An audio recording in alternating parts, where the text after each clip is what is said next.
그 시점이 되면 스택스는 많은 관심을 받게 될 거라고 생각합니다. 안녕하세요, 머니스택입니다. 오늘은 스택스 생태계가 꾸준히 성장 중이다 라는 걸 신규 10개의 덱들이 열심히 준비를 하고 있는데 한번 살펴보도록 합시다. 이번 행사는 스택스 웹3 스타트업 랩스에서 지원하는 행사로 얘네가 VC이기도 하지만 조기 엑셀러레이팅을 엄청 당겨주는 그런 역할을 하는 VC다 라고 생각을 하시면 될 것 같습니다. 한번 10개 프로젝트를 짧게 리뷰해 보도록 하겠습니다. 그리고 영상의 끝에는 제가 왜 이런 프로젝트들을 기대를 하고 향후의 스택스 생태계가 어떻게 펼쳐질지를 한번 같이 고민하는 시간을 가져보도록 하겠습니다.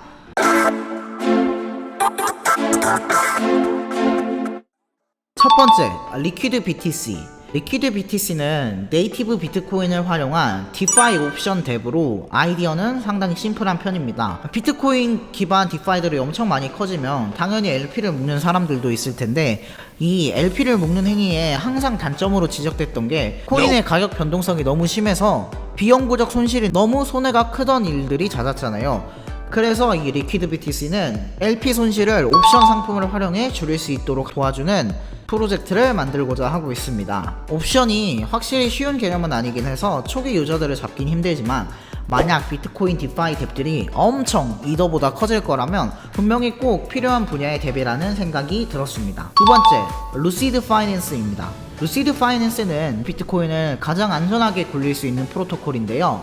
기존에 비트코인 디파이를 하려고 보면 문제들이 많았죠. 주로 대부분 셀시우스 같은데 내 비트를 맡기는 형식이었는데 알고 보면 얘네가 내 돈을 가지고 과도한 레버리지를 쓰거나 청산당하거나 내 비트를 잃어버리는 경우가 많고 그 수익처가 분명하지 않았죠. 심지어는 갑자기 유출금을 막아버리기도 하고 보상을 안 해주기도 하는 등 중앙 집중식 시스템에 내 소중한 비트코인을 맡기는 건 너무 위험한 행위였습니다. 하지만 이 루시드 파이낸스는 DLC 기술을 활용해 논 커스터디얼 BTC를 이용하면 내 자산이 털릴 일도 없고 인정 리스크도 제거할 수 있고 스택스의 개발원인 클래리티를 사용하면 코드도 읽기 쉬워서 안전하므로 퓨어한 비트코인 일드 시스템을 만들 수 있지 않을까 라는 아이디어로 등장하는 비트코인 디파이 서비스입니다. 세 번째, 스택스포스. 스택스포스는 게임들이 웹3로 온보딩을 쉽게 할 수 있도록 도와주는 플랫폼입니다. 웹3 게임은 사실 주목을 엄청 많이 받고 있지만 아직도 1% 이하의 게임만이 웹3 기반의 게임이라고 합니다. 왜냐면 게임들이 온보딩 하는데 블록체인 병합도 어렵고 노하우도 없고 기술도 부족하고 하기 때문인데요. 그래서 이 스택스포스는 종합적인 마켓플레이스와 툴킷을 제공하겠다라며 등장한 프로젝트입니다. 실제로 endshake.xyz로 들어가 보시면 얼리 베타로 체스를 스택스를 걸고 플레이해 볼 수 있습니다. 한번 블록체인 위에서 잘 돌아가나 테스트를 해보는 것 같아요. 네 번째, 비트플로우.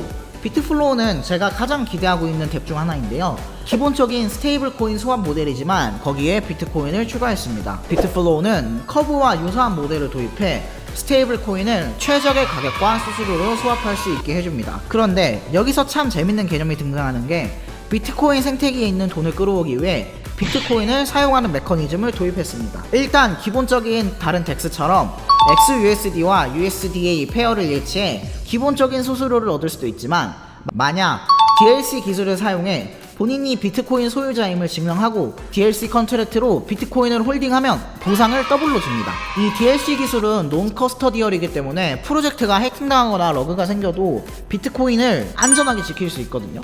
즉 덱스에 비트코인을 맡기더라도 중개자 리스크가 사라지는 건데요. 그럼 이런 게 가능하죠. 내가 비트를 갖고 있는데 소중해가지고 남들한테 맡기기는 싫었던 사람들이 DLC를 사용하면 비트코인이 되게 안전하게 보호할 수 있네?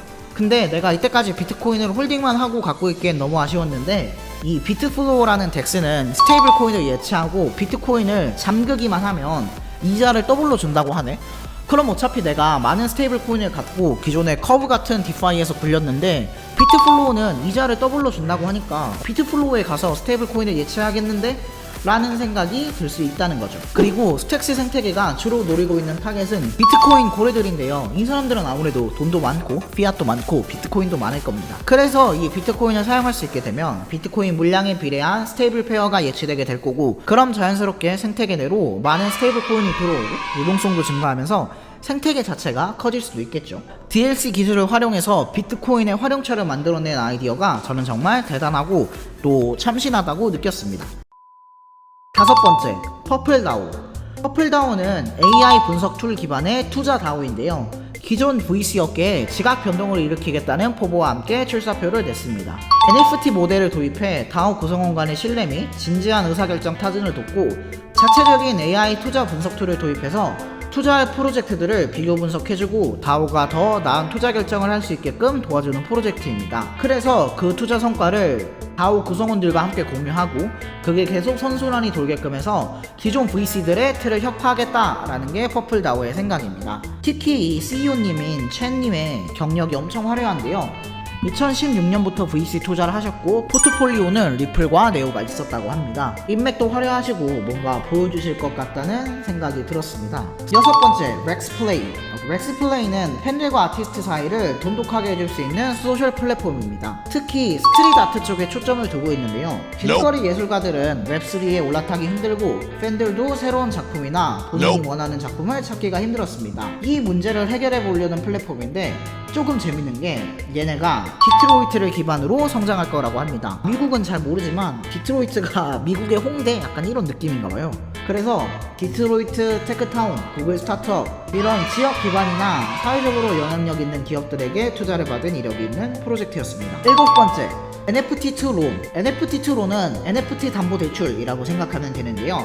최근에 NFT 담보대출 플랫폼인 밴드다오가 유동성 위기를 맞아 이슈가 되기도 했지만 이 NFT 담보대출 플랫폼은 여전히 하나쯤 있으면 중요한 덱인 건 사실입니다. 이 NFT 담보대출이 생기면 NFT가 단순 감상에만 사용되는 것이 아니라 추가적인 유동성을 갖고 올 수 있는 상품으로 재창출되게 함으로써 NFT의 플로우 프라이스도 올리고 전반적인 유동성도 확보하고 더 나아가서 체인 자체 생태계를 성장시키는 특징이 있습니다. 그리고 이 스택스 체인에는 대표 주자로 NFT2론이 자리 잡을 것으로 보입니다.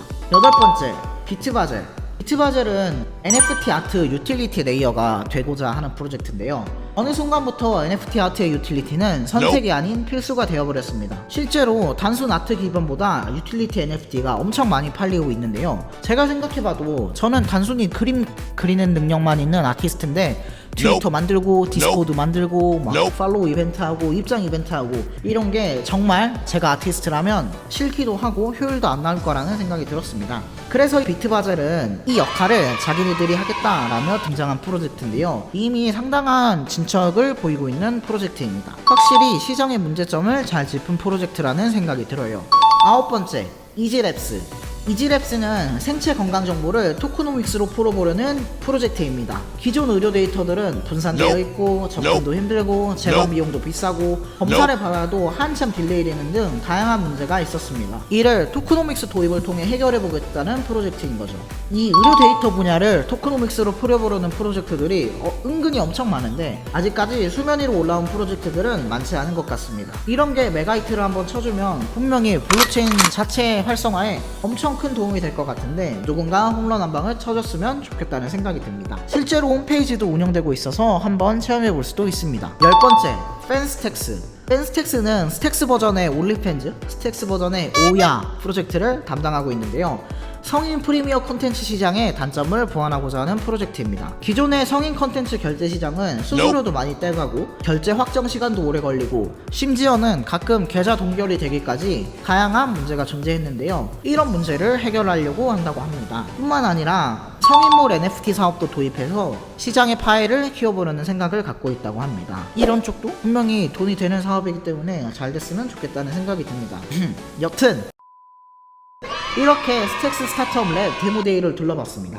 아예 초기 프로젝트들도 있고 이미 어느 정도 상용화된 프로젝트들도 있는데요. 저는 이번 발표를 보면서 특히 스택스 2.1과 하이퍼체인, DLC 기술을 활용하고자 하는 수요가 엄청 많다는 게 느껴졌습니다. 특히 이 발표에서 대부분 프로젝트가 주장했던 게 비트코인 디파이 시장은 엄청난 잠재력을 가지고 있다. 어쩌면 이더리움 시장보다 더 커질 수 있다. 이 말을 항상 하고 있었거든요. 저도 이 의견으로 계속해서 스택스를 홀딩하고 투자하고 지지하는 입장인 겁니다. 소브린이나 라이트닝 네트워크 같은 많은 시도가 있었지만 아직까지도 이렇다 할 메인 프로덕트는 나오지 않았습니다. 현재 많은 사람들이 머지 이후에 시장을 드라이브할 동력이 무엇인가?